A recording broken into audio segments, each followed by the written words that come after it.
साहेब, प्रतापराव जाधवांच्या ज्येष्ठतेचा मान ठेवत तुम्ही नरेंद्र मोदी यांच्या मंत्रिमंडळात त्यांना संधी दिली आहे, त्याबद्दल पहिलं सांगा. खरं म्हणजे सगळ्यात आजचा दिवस आमच्यासाठी ऐतिहासिक आणि आनंदाचा आहे. कारण आज देशाचे आणि एनडीएचे संसदीय दलाचे नेते आणि आदरणीय प्रधानमंत्री नरेंद्र मोदीजी पुन्हा तिसऱ्यांदा या ठिकाणी प्रधानमंत्री पदाची शपथ घेत आहेत, याचा आनंद सगळ्यात आम्हाला जास्त आहे. आणि त्यांच्या मंत्रिमंडळामध्ये शिवसेना पक्षाच्या वतीने आज प्रतापराव जाधव यांना संधी मिळालेली आहे. एक ज्येष्ठ शिवसैनिक, ज्येष्ठ कार्यकर्ता, 4 वेळा खासदारकी, 3 वेळा आमदारकी, मंत्री महाराष्ट्रामध्ये, असं एक बाळासाहेबांचा एक शिवसैनिक, त्याला आज आम्ही संधी दिलेली आहे. आणि मराठवाडा विदर्भामध्ये या संधीचं ते शोधन करतील अशी अपेक्षा आहे. कारण शेवटी मंत्रीपद किंवा कुठलंही पद जे असतं, एकतर सर्वसामान्य लोकांना त्याचा फायदा झाला पाहिजे आणि जनतेला फायदा झाला पाहिजे आणि पक्षातल्या कार्यकर्त्यांना फायदा झाला पाहिजे. मला वाटतं माझी ही अपेक्षा प्रतापराव जाधव नक्की पूर्ण करतील. तुम्ही मेरिटच्या निकषांवरती हा निर्णय घेतला? हा, मी नेहमी मेरिटवरच चालत असतो. कारण कुठेही डावा उजवा मी करत नाही. कारण आपण पाहिलं की डॉक्टर श्रीकांत शिंदे यांच्यासाठी देखील माझ्याकडे अनेक लोकांनी मागणी केली होती की त्यांना मंत्री बनवा म्हणून. परंतु श्रीकांत शिंदे यांनी देखील इच्छा व्यक्त केली की मला कार्यकर्ता म्हणून पक्षाचं काम करायला आवडेल. आणि त्यामुळे नक्कीच आणि मेरिट म्हणून मी आपल्याला सांगतो की प्रतापराव जाधव हे सगळ्यात ज्येष्ठ आहेत आणि त्यांना आपण संधी दिलेली आहे. आणि सर्व माझे सहकारी खासदार जे आहेत, नक्की एकत्र सगळेजण एकजुटीने काम करतील. पक्षाचंही नाव, शिवसेना पक्षाचं नाव नॅशनल लेवलला उज्ज्वल करतील आणि या पदाचं देखील सोनं करतील. साहेब, सीएमओ ने एक ट्वीट केलं आहे, अब राजा का बेटा राजा नहीं बनेगा तो काबिल राजा बनेगा. हा, तो सही बात आहे, खरं आहे ते. कारण श्रीकांत शिंदे स्वतःच म्हणाले होते कोल्हापूरला, राजा का बेटा राजा नहीं बनेगा, जो काम करेगा वो आगे बढ़ेगा. म्हणजे असं जो काम करेल, जो कर्तृत्वाने पुढे येईल, त्याच्यावर अन्याय नाही मी करणार. त्यामुळे आता जे काही ज्येष्ठता आहे, मेरिट आहे, हे मेरिट बघून आपण निर्णय घेतलेला आहे. कारण माझ्या आयुष्यामध्ये, जीवनामध्ये मी सर्वसामान्य कार्यकर्ते जे आहेत, बाळासाहेब जसं सर्वसामान्य कार्यकर्ता, माझ्यासारख्या कार्यकर्त्याला संधी मिळाली आणि तसंच मी देखील माझ्या वाटचालीमध्ये, कारकिर्दीमध्ये कार्यकर्त्यांना संधी देण्याचं काम करतोय आणि करत राहीन. तुमच्या या निर्णयामुळे सामान्य शिवसैनिकांचं किती मॉरल वाढेल, किती त्यांना हे होती की हिंमत वाढेल की शिंदे साहेबांनी सुद्धा एक सामान्य कार्यकर्त्याला संधी दिली. हा आपला शिवसेना पक्ष जो आहे, हा बाळासाहेबांच्या विचारांचा आहे. बाळासाहेबांच्या विचारांवर चालणारा हा शिवसेना पक्ष आहे. त्यामुळे कार्यकर्त्यांमधलाच एक खासदार मंत्री होतोय, याचा आनंद सर्व कार्यकर्त्यांना नक्कीच होईल, झालेला आहे. आणि एक उदाहरण म्हणून सगळीकडे याला पाहता येईल आपल्याला. सीएम साहेब, एक मराठीत प्रश्न आहे की विधानसभा निवडणुका लक्षात घेता खरं तर आणखी एखादं मंत्रीपद मिळालं असतं तर जास्त नाही. बघा, आम्ही एक समान विचारधारेचे पक्ष आहोत. म्हणजे बाळासाहेबांनी ही युती घडवलेली आहे आणि त्यामुळे आमची वैचारिक भूमिका एक आहे, विचारधारा एक आहे. त्यामुळे आम्ही काय मिळालं पाहिजे, काही मिळवण्यासाठी युती केलेली नाही. आम्ही कुठलीही बार्गेनिंग पॉवर कधी याच्यामध्ये आम्ही यूज करणार नाही, वापरणार नाही.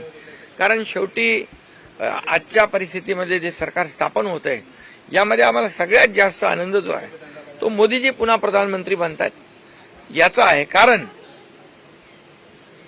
मोदी हटाओ, मोदी हटाओ, मोदी हटाओ हे नारे देणारे लोक आणि या ठिकाणी मोदी द्वेषाने पछाडलेले लोक सगळे एकत्र आले होते. एकीकडे मोदी द्वेष होता, एकीकडे मोदींच्याबद्दल एक आकस असूया होती आणि दुसरीकडे मोदीजी विकासाचा अजेंडा घेऊन चालले होते आणि या देशाला आपण काय देणार अशा प्रकारचा अजेंडा घेऊन मोदीजी चालले होते. हा फरक होता आणि म्हणून सगळ्यांनी या ठिकाणी ठरवलं की आणि जनता देशातली मोदीजींच्या पाठीशी उभी राहिली आणि त्यांचं जे काय स्वप्न होतं ते स्वप्न भंग झालं आणि मोदीजी पुन्हा प्रधानमंत्री तिसऱ्यांदा झाले. याचा आनंद आम्हाला जास्त. सीएम साहेब मात्र विरोधी पक्ष टीका करते की हे सरकार अल्पकाळ असेल, मध्यावधी निवडणुका लवकरच नितीश कुमार असेल किंवा चंद्रबाबू नायडू असेल हे वेगळी भूमिका घेऊ शकतात, त्यामुळे अल्पकाळाचं सरकार हे मुंगेरीलाल के हसीन सपने आहेत. खरं म्हणजे आपलं महाराष्ट्रातलं सरकार जेव्हा स्थापन झालं त्यावेळी असंच म्हणत होते सरकार पडणार, आज उद्या पडणार, 1 महिन्याने पडणार. सरकार पडलं का? मुख्यमंत्री मी तसाच कायम आहे, नंतर मग परत मुख्यमंत्री बदलणार हे त्यांचं जे काही मनातला जो काही एक द्वेष आहे सरकारच्या बद्दल, मोदीजींच्या बद्दल हा व्यक्त होतोय. पण जेव्हा जेव्हा मोदीजींच्या विरोधामध्ये लोकांनी टीका केली विपक्षांनी त्यावेळेस जनतेने साथ दिलेली आहे. त्यामुळे सरकार जे आहे मजबूत आहे, अधिक मजबूत होत जाईल आणि या 5 वर्षात 10 वर्षात जे काम केलं, जे 50-60 वर्षामध्ये काँग्रेसनी केलं नव्हतं, आता मिळालेली 5 वर्षांनी आज मोदीजीने 100 दिवसाचा ॲक्शन प्लॅन तयार केलाय. ताबडतोब या जनतेला, या देशाला काय मिळेल आणि नक्की त्यामध्ये अनेक विकासाची कामं येतील. हा देश पुन्हा विकसित पुढे जाईल आणि देश महासत्तेकडे वाटचाल करेल. अर्थव्यवस्था जी काही 3ऱ्या क्रमांकावर आणण्याचा उद्देश आहे तो सफल होईल आणि आमच्या महाराष्ट्राला देखील खूप सहकार्य विकासाच्या बद्दल मिळेल. सीएम साहेब, गेल्या वेळेस शिवसेनेचे 18 खासदार होते, त्यावेळेस अवजड उद्योगमंत्रीपद आलं होतं. गेल्या अनेक वर्षांपासूनची परंपरा आहे की शिवसेनेच्या वाट्याला अवजड उद्योगमंत्रीपद येतं. यावेळेस ही परंपरा खंडित व्हावी असं वाटतं का? आता बघा, जो निर्णय एनडीए घेईल, मगाशीच मी सांगितलं, आम्ही कुठलंही बार्गेनिंग करत नाही आणि आम्ही बार्गेनिंग करण्यासाठी युती केलेली नाही. ही विचारांची युती आहे. सर, हिंदी में जाना चाहेंगे कि आज प्रधानमंत्री जो 3री बार लगातार प्रधानमंत्री पद की शपथ लेंगे. नेहरू जी के बाद नई जनरेशन के लिए एक ऐतिहासिक क्षण होगा. आप उनके पार्टनर हैं, पुराने सहयोगी है, कितनी खुशी है, क्या कहेंगे? बिल्कुल, हमें आज बहुत ही खुशी है. एक आज का हिस्टोरिकल डे है, ऐतिहासिक दिन है, क्योंकि नरेंद्र मोदी जी 3री बार लगातार प्रधानमंत्री पद की शपथ ले रहे हैं. ये एनडीए को और हमारे शिवसेना का बहुत ही समाधान, आनंद की बात है, क्योंकि हमारी विचारधारा एक है. बाला साहब ठाकरे जी के विचार वाली ये शिवसेना है. जो गठबंधन शिवसेना और भाजपा का हुआ है, पुराना गठबंधन है और इसलिए हमें खुशी है कि आज मोदी जी शपथ ले रहे और निश्चित रूप से ये अगला 5 साल जो है, पिछले 10 साल में कितने काम किए, कितने निर्णय लिए जो कांग्रेस ने 50-60 सालों में नहीं लिए थे. अगले 5 साल में बहुत काम होंगे. अभी तो उन्होंने तुरंत 100 दिनों का एक्शन प्लान तैयार किया है. ये देश को कैसे आगे बढ़ाया जाए, ये देश को विकास की ओर कैसे ले जाए, देश को महासत्ता की ओर कैसे ले जाए और हमारी अर्थव्यवस्था दुनिया में 3रे नंबर पर कैसे लाया जाए, ऐसी कोशिश है. और निश्चित रूप से हम मोदी जी के साथ एकदम पूरे ताकत से. सर, अटकलें ये लगाई जा रही थी कि श्रीकांत शिंदे जी का नाम आएगा कैबिनेट की लिस्ट में, पर उनका नाम नहीं आया. क्या वजह रही? कहीं ना कहीं बाला साहब की तरह एक हमने स्टेट में देखा था आदित्य ठाकरे को जब जीते थे पहली बार और उनको कैबिनेट दे दिया गया था. कहीं ना कहीं एक एग्जाम्पल सेट करने की कोशिश की जा रही है आपकी तरफ से. नहीं, देखिए, ऐसा कोई एग्जाम्पल वगैरह नहीं. ये पार्टी, हमारी जो शिवसेना की पार्टी जो है, वो बाला साहब ठाकरे जी की विचारधारा की है और कार्यकर्ताओं का पक्ष है. हमारा कार्यकर्ताओं की पार्टी है और इसलिए मेरिट के ऊपर मैंने निर्णय लिया है. ये प्रताप यादव जो है वो 4 बार सांसद रह चुके हैं, विधायक रह चुके हैं, मंत्री रह चुके हैं. ये पुराने शिवसेना कार्यकर्ता है, जमीन से जुड़े हुए नेता है और मुझे अपेक्षा है कि विदर्भ मराठवाड़ा में शिवसेना पार्टी को बढ़ाएंगे और जनता को उनके इस पद का, इस मंत्री पद का फायदा होगा और निश्चित रूप से वो एक अनुभवी नहीं, है। इसके पहले और इसलिए देखिए श्रीकांत शिंदे को वो भी तीसरी बार चुनकर आया है, वो भी नया नहीं है, वो भी तीसरी बार चुनकर आया है।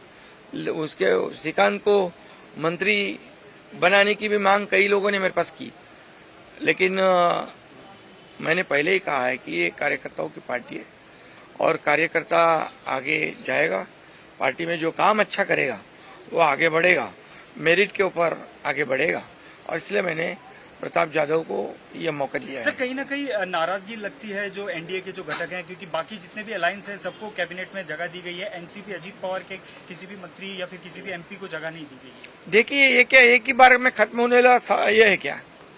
ये आगे भी मौका मिलेगा ना, ऐसा क्या थोड़ी है आज का शपथ विधि होगा तो सब खत्म हो चुका, ऐसा कुछ नहीं है।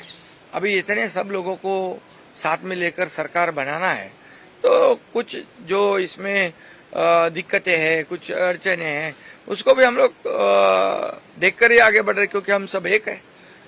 एक एनडीए जो बाकी लोगों के जैसा ये गठबंधन नहीं है जो खुद के लिए कुछ चाहिए। हमारा गठबंधन है देश के लिए क्या मिलेगा, देशवासियों को क्या मिलेगा, ये देश का विकास कैसे होगा, ये हमारा मकसद है। नीतीश कुमार पे भरोसा किया जा सकता है क्या? क्योंकि लगातार हमने देखा है पिछले कुछ सालों में पलटी मार आरोप लगातार किया। देखिए पिछले जब महाराष्ट्र में सरकार बनी, पहले दिन से सरकार टूट गिरेगी, सरकार जाएगी, 1 महीने के बाद जाएगी, 2 महीने के बाद जाएगी, 2 साल हो गए, फिर मुख्यमंत्री जब बदलेगा, मुख्यमंत्री वही है, सरकार वही है, सरकार और मजबूत हो गई। अभी इस चुनाव में जो है इसमें जो जनता साथ में आई है, निश्चित रूप से इसका जो फायदा है, ये हमारी सरकार ने जो 2 साल काम किए, अगले विधानसभा चुनाव में इसका नतीजा भी आप लोग देखोगे। आपने कहा कि सरकार आपकी नेचुरल अलायंस है, पुराने सहयोगी, बार्गेनिंग नहीं करते, आप मोदी जी को पीएम बनाना चाहते हैं, लेकिन शिवसेना को आने वाले दिन में और अच्छा मौका मिलेगा, आपको लगता है? अरे बिल्कुल, क्यों नहीं मिलेगा, मिलते रहेगा ना, सबको मौका मिलते रहेगा।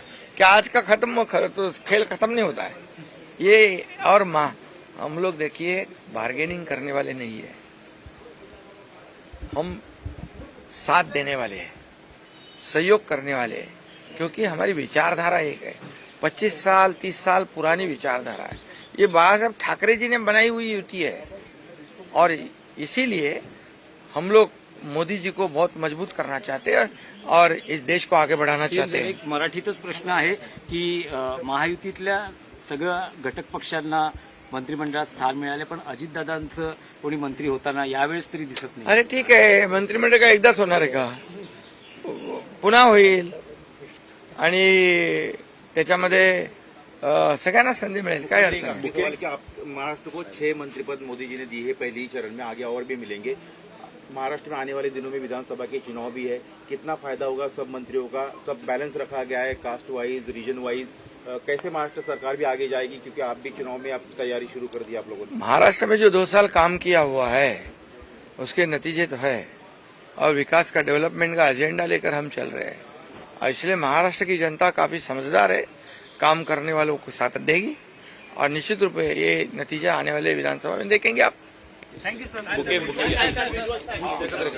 वायकर साहेब